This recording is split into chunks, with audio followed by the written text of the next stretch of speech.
இந்த ஆய்வு மேற்கொள்ளப்பட்டிருக்கிறது. எல்லா பணிகளும் மிக வேகமாக சிறப்பாக நடைபெற்றுக் கொண்டிருக்கிறது.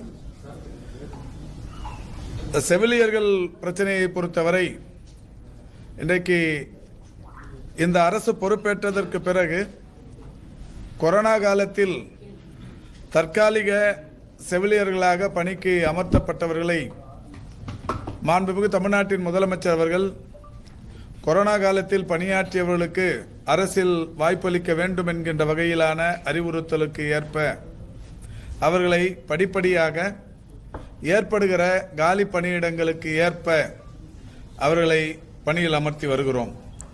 அந்த வகையில் கடந்த ஆண்டு மட்டுமே 1412 பேர் கொரோனா காலத்தில் பணியாற்றியவர்கள் அரசின் சார்பில் ஒப்பந்த அடிப்படையிலான பணி நியமனங்களாக அவர்கள் பணியில் அமர்த்தப்பட்டார்கள்.